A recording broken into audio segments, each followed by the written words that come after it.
Prologue. The signal from the ice, the wind howled through the vast, frozen landscape of Iceland, carrying with it a whisper, a sound so faint, so unnatural, that no human ear could perceive it. But something else could. Deep beneath the ice, something ancient stirred. For centuries, the glaciers had hidden secrets buried deep within their frozen abyss. Legends spoke of lights in the sky, mysterious disappearances, and the eerie hum that vibrated through the mountains on nights when the northern lights burned the brightest. No one had ever found proof. Until now. Chapter 1. The expedition begins. Dr. Elliot Carter, an astrophysicist and UFO researcher, leaned over his desk in the dimly lit lab of Reykjavik University. His screen flickered with data from a remote research station near the Vatnajökull Glacier, Iceland's largest and most mysterious ice cap. A transmission, unlike anything ever recorded, had pinged from the glacier's depths just 2 nights ago. A rhythmic, pulsating frequency, as if something was calling out. "It's not geological," his assistant, Anna Ristier, whispered, her voice filled with both excitement and fear. "And it's not radio interference," Elliot replied, his heartbeat accelerating. Something intelligent had sent that signal, and whatever it was still there. By the next morning, an expedition team was assembled. Dr. Elliot Carter, astrophysicist, UFO researcher. Anna Ristier, geologist, expert on Icelandic terrain.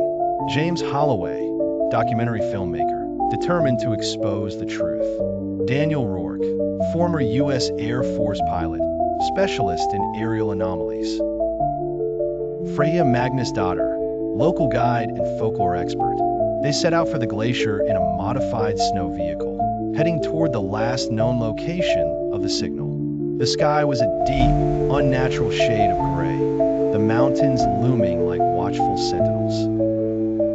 As they drove deeper into the Arctic wilderness, night fell, and the northern lights twisted into strange, unfamiliar patterns. Something was waiting for them. Chapter 2. The Forbidden Crater. They arrived at the research station, a small outpost perched on the edge of a massive ice fissure. The place was abandoned, the metal doors hanging open, ice crusting the walls. "Hello," Anna called, stepping inside. No response, but there were signs of struggle, knocked over chairs, a shattered computer screen, and blood. A single word was carved into the frost-covered window: "Run." James grabbed his camera, whispering, "This isn't just a scientific anomaly. This is something else." Elliot's eyes were fixed on the monitors. The signal was still active, and its source was directly beneath them. A natural fissure had opened in the glacier, so deep that its bottom was shrouded in darkness. A strange glow pulsed from within, casting flickering shadows on the ice walls. "There's something down there," Freyja whispered, her breath visible in the freezing air. They had to go in. Chapter 3. Descent into darkness equipped with harnesses and headlamps. They descended into the crevasse, their breaths echoing eerily through the hollow ice. As they went deeper, the glow intensified, shifting between shades of blue, green, and violet, unlike anything seen in nature. And then they found it. A massive metallic structure embedded in the ice, its surface smooth and alien. "Jesus Christ," Daniel breathed. The ship, because that's what it was, had been here for thousands of years, and it was still active. As Elliot touched the surface, the ice cracked beneath them. A deafening hum filled the air. The ship was waking up, and something inside was waking up too. Chapter 4.